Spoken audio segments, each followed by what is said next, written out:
All right, welcome back to another edition of Economic News. We're going to go and get it started for today, this afternoon, and August 4th, 2022. As you can see, this is the afternoon edition, and the markets are closed. S&P is down, Dow is down, NASDAQ closed up, and the Russell 2000 is running down. All right, so amidst all that, we got issue with the markets are mixed a little bit. All right, so look at some overseas market. The FTSE 100 was up at closing. Nikkei 225 was up at closing too. All right, so we switch over to some Bitcoin, to the cryptocurrencies. Take a look at Bitcoin. Bitcoin is up a little bit from its last drop of just under 20,000, but it's running back down again as well too. CMC Crypto 200 is down as well too. But overall, look at the yearly rate from the last time crypto was hit highs. Cryptos are still running down as well. Right, take a look at here. Take a look at some Euro currency forex markets. You see the U.S. Your euro to the U.S. dollars are a little bit up as well too. Look at that 10-year bond is a little bit down, 2.6760. All right, the GBP to the U.S. dollars up, and the U.S. dollar versus the Japanese yen is running down. All right, so that was take a look at some of the markets of the market closed here in the U.S. All right, that was from YahooFinance.com. All right, YahooFinance.com. All right, then we take a look at some precious metals markets here. We see across the board here, you see except for rhodium, and this in U.S. dollar terms. All right, in the New York spot price, everything is up except for rhodium. All right, well, let's switch down here. Let's take a look at the world price. All right, pretty much matches the same thing. And the world spot market spot price. All right, the gold is up, silver's up, platinum up.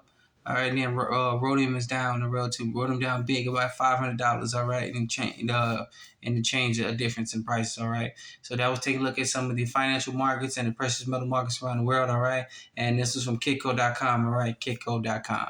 Let's get into some actual news here. And we hit you over the big one as well, too. All right, this is from ZeroHedge.com. All right, ZeroHedge.com. Insiders are dumping the most stocks since January as retail panic buying reemerges. All right, so with the economies going left and right, despite what you hear on the so-called mainstream media, the market, the economy is a trash around the world. All right, and people are panic buying not only essential stockpiles just so they can have their food supplies, water supplies, toiletries, toothbrush. The panic buying is actually on. You just don't really see it much. But if you go, people are spending lots more money. I'll be honest with you. Here, we upped our spending from really $250 per for every time we go grocery shopping until we've broken it down.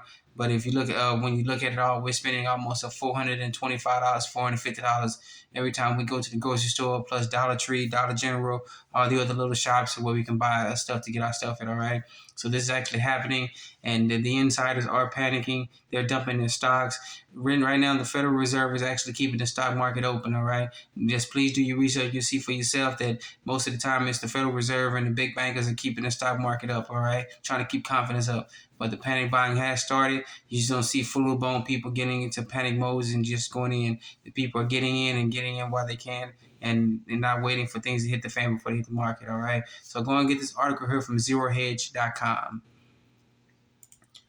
All right, and then another sign of the times, what's going on. Another story from ZeroHedge.com. This is how it shows that how dash to the D's the bankers are, and the so-called elites. JPMorgan Manipulative Metals that's consistently made hundreds of millions in profits each year for a 10-year period from 2008 to 2018. All right, let me adjust the camera a little bit here though. All right, so getting started a little bit the article though, and they're involved in a spoofing case right now. All right, the former head of the precious metals at JPMorgan, Michael Nowak, is currently on trial with his colleague Greg Smith and Jeffrey Roof. Sorry for that butcher, in Chicago regarding whether or not they conspire to manipulate gold and silver markets. All right, all you have to do is go back and look at the LIBOR case. All right, and that'll pretty much tell you what they were doing.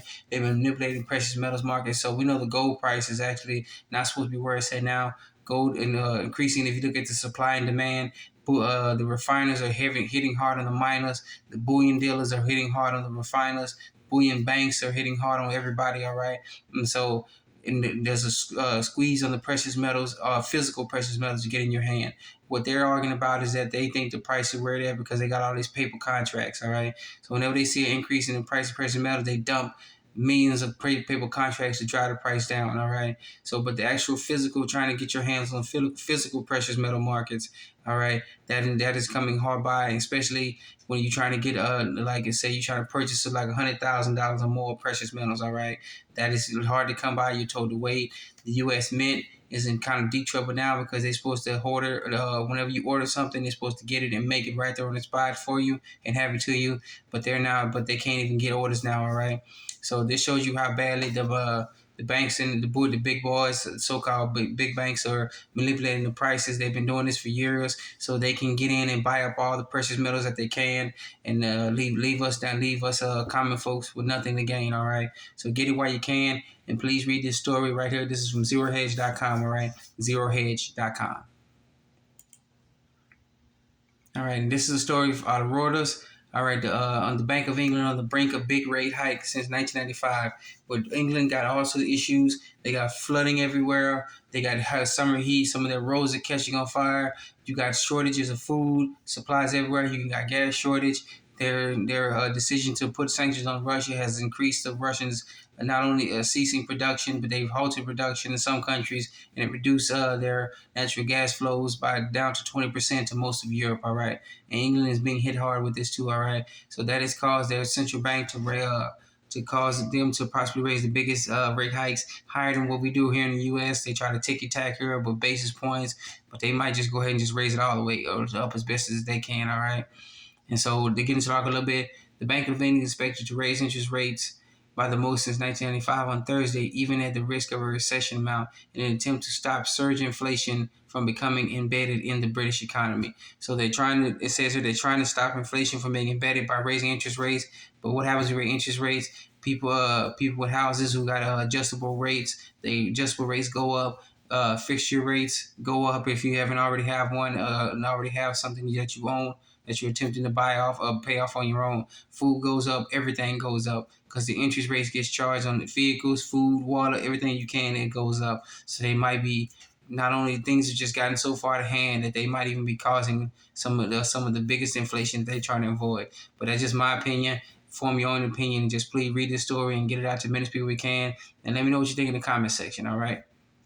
So go and get this article. This is from Reuters.com, all right? You have some mainstream website we got an article from, all right, that may be telling the truth. Maybe the tide is turning. You never know. All right, and then we got a story here. This is from ArmstrongEconomics.com, all right? ArmstrongEconomics.com. U.S. national debt surpasses 185% of GDP, all right? This is from the Congressional Budget Office warned that the U.S. federal deficit is expected to rise 185% within the next 30 years, all right? So now pay attention to this closely. The Congressional Budget Office warned the U.S. federal debt, that is the federal government's debt. That means this is not our debt, but we all know these bureaucrats, regulators, and politicians, these crooked folks, they're just going to pawn it all on us, all right? We the regular folks, all right?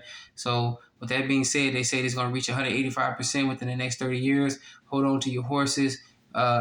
Hopefully it doesn't go inside of here though. But we're going to keep this article up. We're going to switch over to usdebtclock.org. We're going to see where the national debt is right now. It's still well over $30 trillion. But let's switch down here.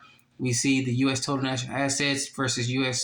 Funded liabilities. The real debt right here.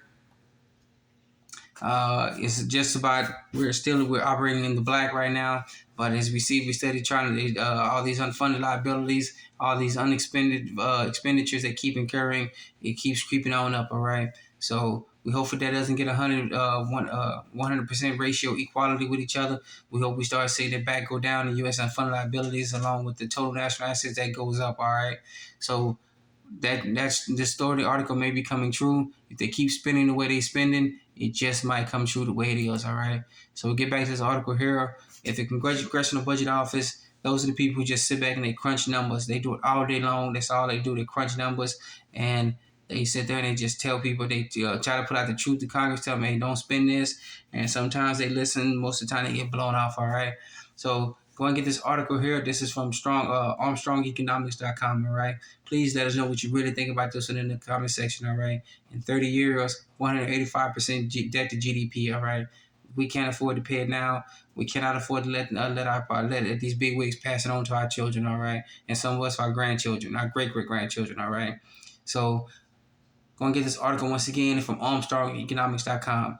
All right, once again, I want to thank you for joining us. Another Just Economic News. Please be safe, be sound. Remember, take care of yourself first, then your family, then your neighbors, then your communities, then reach out to other communities and get a whole section of communities together, all right?